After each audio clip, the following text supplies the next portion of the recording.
presynaptic neuron, we have like postsynaptic neuron. So what happens that acetylcholine, whatever is released, it comes and binds to these receptors, forming the acetylcholine receptor complex, opening up sodium channels. Okay, an influx of sodium ions from outside extracellular fluid, and inside this postsynaptic membrane you will see the action potential is developed, which is called as excitatory postsynaptic potential. It's written here EPSP, excitatory postsynaptic potential. Okay, then influx of sodium ions from ECM and development of action potential. So that action potential is now spreading. That means it is passing along now the postsynaptic neuron. Okay, so that is so synapse and yeah, synaptic terminal in detail has been asked. But to add, we can also know like what are this is excitatory. We also have inhibitory type of like signals which may be released. So instead of acetylcholine, if GABA is released, so information instead of proceeding forwards, it will be stopped. Okay, so wherever you will see excessive impulses are being released, for example in case of epilepsy, generally we give this treatment like GABA, where you want to just arrest the undue production of excessive synaptic impulses. Okay, so always excitation is followed by relaxation. That's the reason you have two types of neurotransmitters. Excitatory neurotransmitter is acetylcholine, inhibitory type of neurotransmitter is GABA. Except for GABA, rest of the flowchart remains the same here. Okay, so that is inhibitory. You can also talk about few factors. Of course, they are not asked here, but still, in order to complete this topic, let us discuss this also. Inhibitory we have done. See, actually, the question: what are the factors affecting synapse? That also will be there. Inhibitory function, GABA. So there is one more thing which is called as a Renshaw cell or negative feedback inhibition. So Renshaw cell in the sense, see here, this is the alpha motor neuron which is actually supposed to carry the information forward, but it has a synapse, it has one collateral through which it is also making contact with Renshaw cell. So Renshaw cell is a cell which will not allow the impulse to move forwards. Okay, so it will like release the inhibitory type of neurotransmitters which will not allow the information to move forwards. So this inhibition, Renshaw cell or negative feedback inhibition, this is one factor. So feed forward inhibition, that means here direct it is nothing but GABA is released and the impulse is not allowed to move forwards.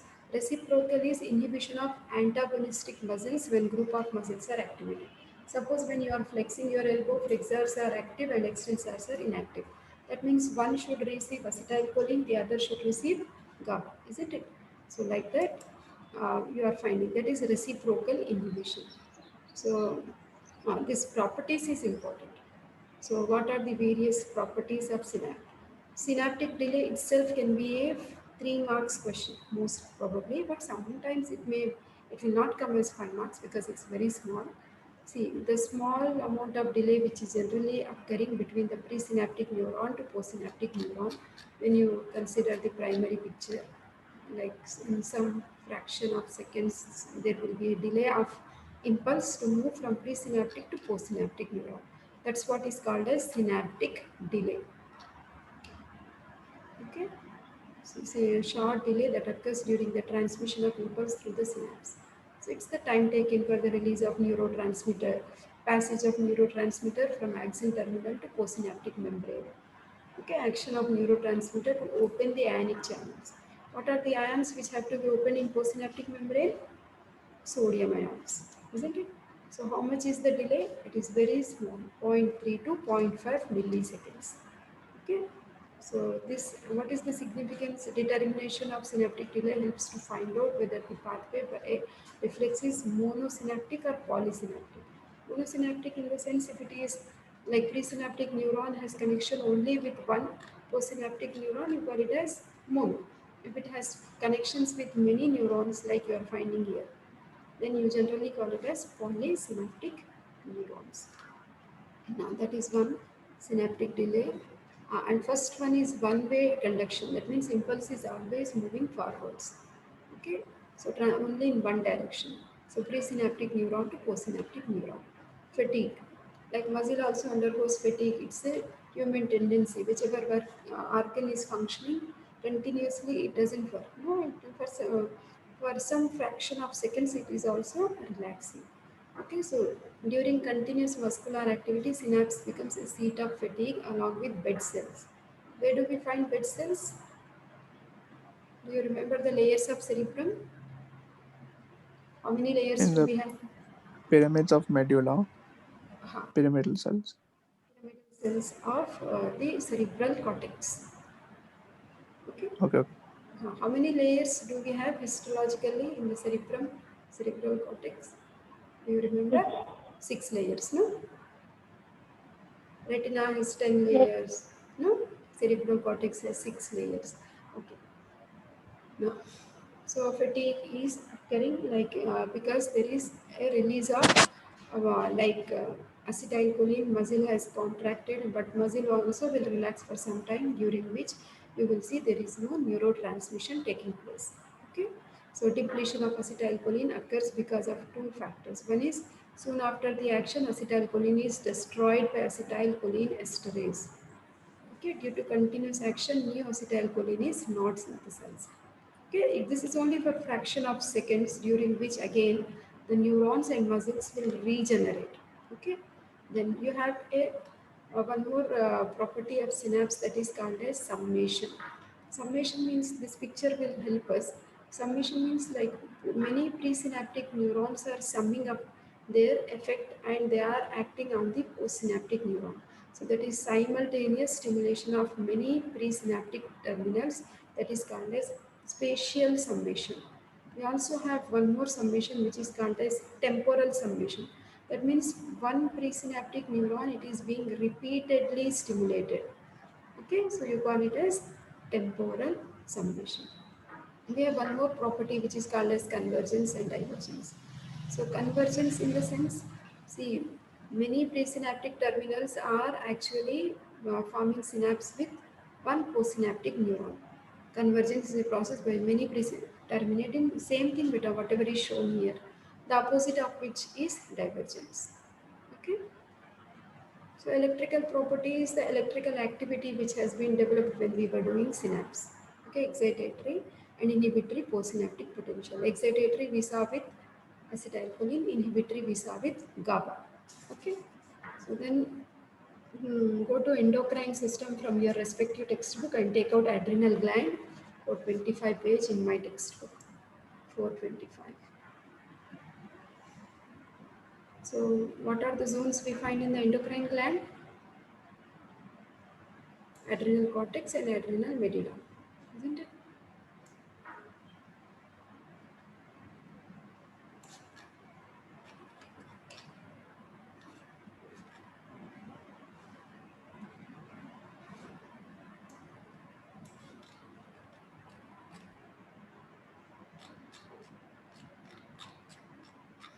Ritika, can you list out the hormones of adrenal cortex better? Glucocorticoids, mineralocorticoids, Very good. And sex hormones, isn't it? Okay. and yes, Medulla, we have adrenaline, noradrenaline. Okay, first see, adrenal glands, they are found above the kidneys, isn't it? The outer area is cortex and inner area is medulla. The outer cortex is further what's the question, subdivided. ma'am? Question is, I have shared you the question paper. Did I show you? Okay. Please take the photograph now. What are the hormones produced by suprarenal gland? Describe the action of any one of them. Okay, Okay, beta? First question was, what is synapse okay, and describe synaptic transmission in detail. Please take this photograph. I will also share for your convenience while class it yes, becomes. ma'am. Okay, beta, thank you. Okay, so we have to list out the hormones first and then we have to describe in detail any one of the hormones. So in the cortex we have these three zones, no, GFR. Zona glomerulosa, zona fasciculata, zona reticularis. Glomerulosa, it is releasing which hormone? Mineralocorticoids. Mineralocorticoids, Very good. Fasciculata, glucocorticoids. glucocorticoids. Mm. Other one, last one is Androgens Reticularis. and sex hormones. Yeah, sex hormones. Very good. Then medulla, what are the hormones coming from medulla? Catecholamines. Catecholamines. Very good. Name them, epinephrine, norepinephrine. Epinephrine, norepinephrine, dopamine. Huh. What are the other names of epinephrine, norepinephrine? Adrenaline. Adrenaline, noradrenaline. Very good. So now he has given you a wide range of choice, in fact. So to discuss any of the hormones, we will discuss one hormone. Anyhow, all the hormones, cortisol also comes as an essay, aldosterone comes as an essay. Okay. So adrenaline, noradrenaline, usually they come for 5 markers. So because we'll go in order and we will, whatever you want, I can discuss, but we'll go with aldosterone because that is first. Okay. So hormones coming from adrenal cortex. So first thing is mineralocorticoids, right? So in under mineralocorticoids, the hormone which is very important we have is aldosterone. Okay, first zona glomerulosa. So it is made up of 21 carbon compounds. It's a steroid hormone. Okay, half life is 20 minutes. Okay, then daily output is also given, like it is 0.15 micrograms. Plasma level is 0.006 micrograms per deciliter. So those such a small amount of hormone is released into the blood circulation, but still person will not survive. That means person will die in case if this hormone is not released. That's why it is called as life-saving hormone. Now let us see how is it saving our life. It's also very easy better. See, basically, if you remember renin-angiotensin mechanism, can you just recollect and tell me what is the role of aldosterone there? Ritika, In what one? renin-angiotensin mechanism we have done in juxtaglomerular apparatus, right? Did Yes, we do ma'am. that? Huh. Now, can you please tell me what is the role of aldosterone we have seen there? Aldosterone, it helps in reabsorption of water Excellent, very good. Yeah. So that means reabsorption of water from where? from the PCT. Overall renal tubules, predominantly from PCT, proximal Okay. convoluted tubule. Nice, very good. Then from there, where is the water getting transported to? From the PCT, it goes to the loop of Henle. Ritika, can you just continue from the tubules, from the renal tubule, Imad? We are not talking about It goes into the filtration. collecting duct. No, those are all parts of nephron only, no? You are telling this hormone Yes, is very important for the reabsorption of water, isn't it? yes, yes. Isn't it? That means water which is reabsorbed, where is it getting transported to? Oh, sorry. That is um Cells are reabsorbing, uh no? The brush yes, ma'am. border cells which we see in the PCT, brush border cells, they will. Ritika, can you please answer better? Ritika, are you there? Yes, ma'am, there, ma'am. Yeah, please. Try to recollect the water which is reabsorbed from renal The tubules. medullary interstitium. No, not so much. It's very simple question I'm asking you. The water which is will take you to the renal system, otherwise that will set in your long-term memory. Come back.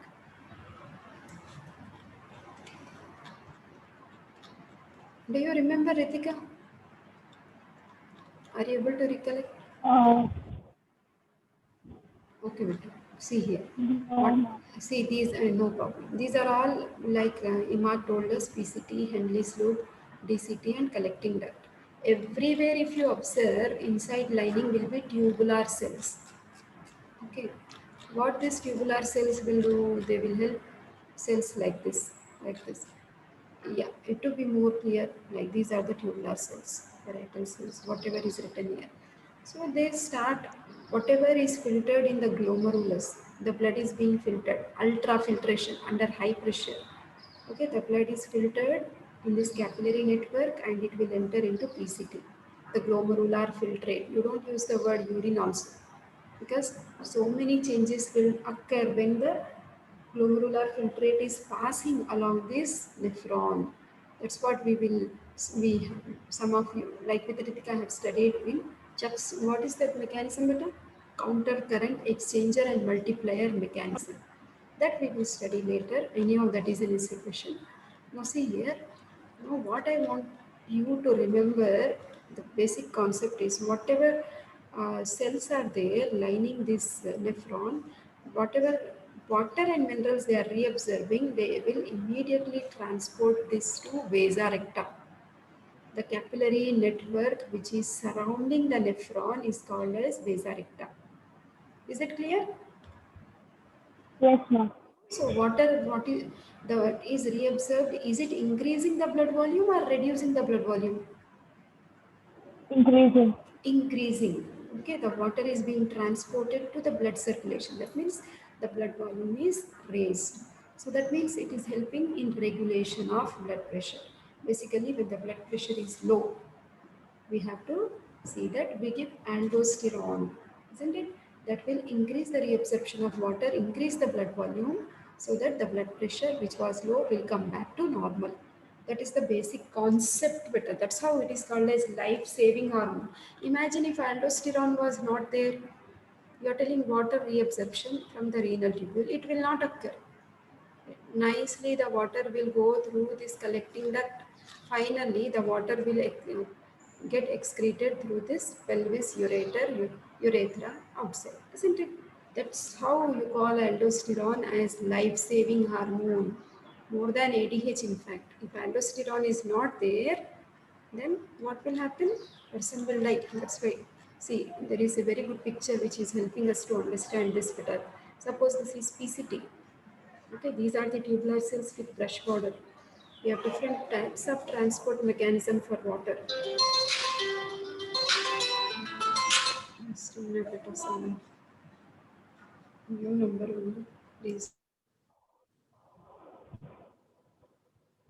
So you can see here, see tubular cells, like between the tubular cells and through the tubular cells, the water is being reabsorbed, and where is it moving to?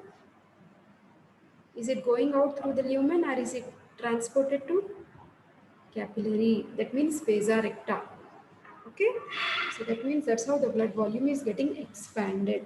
So let's go back to 425 page. Yeah, adrenal cortex. That's how you call this as life-saving hormone. Okay, Imad, are you able to hear me? Ritika? Yes, ma'am. Okay, see here. So we are elaborating adrenal cortex. So what does it do? See, first thing, reabsorption of sodium from renal tubules. See, always remember one fact, whenever sodium is reabsorbed, automatically water is also being reabsorbed through the renal tubules. Okay, so aldosterone, it is acting on distal convoluted tubule and collecting duct, increases the reabsorption of sodium. Okay, suppose if there is excessive release of this aldosterone, then you will see sodium reabsorption also will increase. That will lead to a condition called as hypernatremia. Okay, that is. Then on extras, just a minute.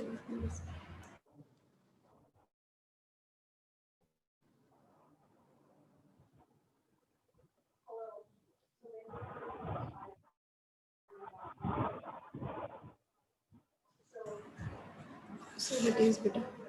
Extracellular fluid volume is nothing but blood volume. Obviously, with every sodium ion reabsorbed, water is also reabsorbed. So that's how blood volume is increasing. So it is helping in the regulation of blood pressure. Okay. So there is a mechanism here which is called as aldosterone escape. That is also, this itself can come as a 5 marks question. First of all, you have to understand the logic. Now, basically, what are you understanding? Like, aldosterone is very important. Aldosterone is helping in the reabsorption of water from renal tubules, and water is transported to the blood. But suppose if this only goes on, don't you think blood volume will be expanded beyond 5 liters in the blood? Isn't it? Which is also not safe. So there should be some protective mechanism which will stop the action of aldosterone. Okay, and so that the blood volume is regulated normally. So that mechanism is actually called as aldosterone escape. Now let us see how it happens. So whenever aldosterone levels are high, there is reabsorption of excessive sodium and water from renal tubules. Obviously we know the blood volume is expanding, so we know like blood pressure is expanding, so heart will come into action. It will release local hormones. Okay, so that see atrial natriuretic peptide, see ANP, brain natriuretic peptide, all full forms are given better. Brain natriuretic peptide, C-type natriuretic peptide. These are the local hormones which are released from the heart so as to self-protection.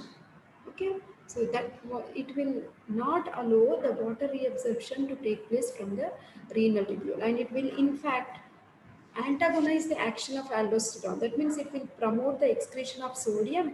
It is also promoting the excretion of water through urine. That's what is pressure diuresis. That means this is facilitating the loss of water in the urine so that the required amount of blood volume only is maintained in the circulation. So that means decreased extracellular fluid volume. That means decreased blood volume. That means these three hormones are stopping the action of aldosterone as a protective mechanism to prevent the overexpansion of blood volume. This protective mechanism is nothing but aldosterone escape. Ritika, did you understand better? Yes, ma'am. Imad? Yes, ma'am. Okay.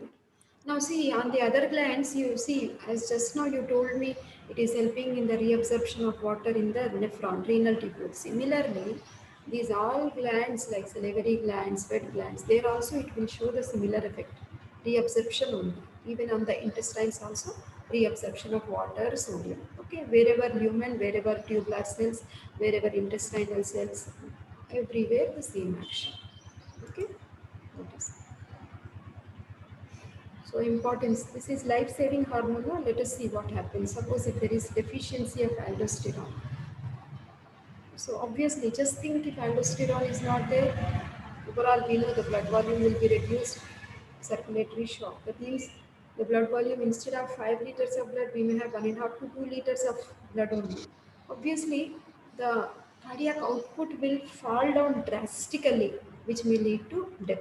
And of course, now we will come stepwise what is happening. In case of aldosterone deficiency, there is increase in potassium concentration in ECF. Basically, aldosterone is promoting sodium reabsorption. But here in the deficiency, always sodium and potassium work in opposite direction. Aldosterone is not there, so potassium is being reabsorbed more, which is toxic to the heart. It is leading to abnormal rhythms of heart, that is cardiac arrhythmia, which may lead to cardiac death. The other mechanism is sodium and chloride reabsorption is not taking place in the renal tubules, so blood volume is reduced, nothing but extracellular fluid volume. This is also leading to cardiac dysfunction. To be more specific, cardiac output is very scanty, leading to circulatory shock, which is basically leading to death of the person. So that is how this is life-saving hormone. If this hormone is not there, person cannot survive. Okay, beta? That is all about regulation of secretion and all. So that is all about this one hormone. Anyhow, the other hormones will come in the other question papers. We need not worry. Okay. And the applied aspects were not asked. Anyhow, Addison's disease and all also will come as a separate answers. Then we will discuss. Okay. Then because we have many more questions to discuss. Then we have hypothalamus. We'll go to hypothalamus. In my book, it is page number 855. Hypothalamus, role in blood volume regulation. You can guess the answer better before I open the answer also, so that you remember more. This should be something like discussion. Mark, can you tell me how is it that better? What is the role of hypothalamus in blood volume regulation? Hypothalamus.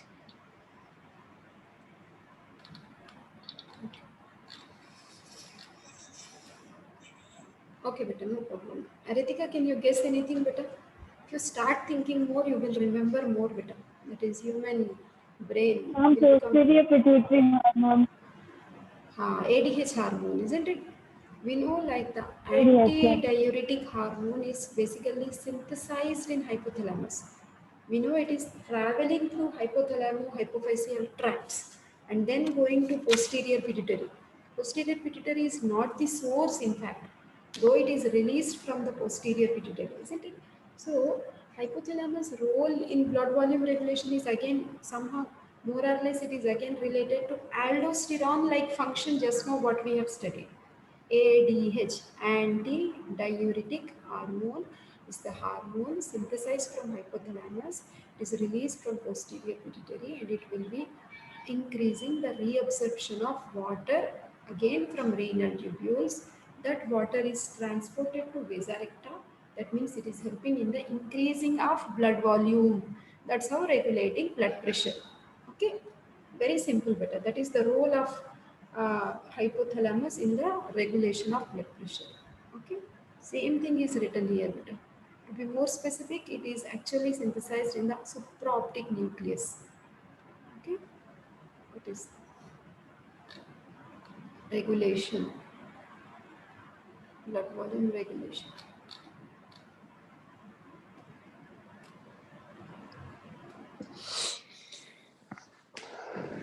Next, going to pregnancy diagnostic test, 508 page in my book.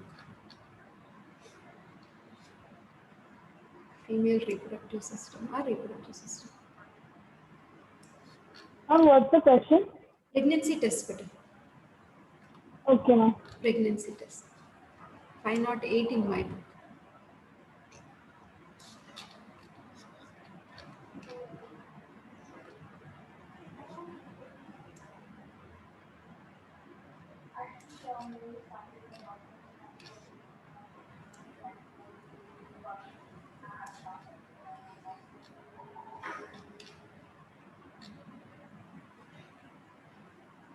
Anybody remembers any one test at least?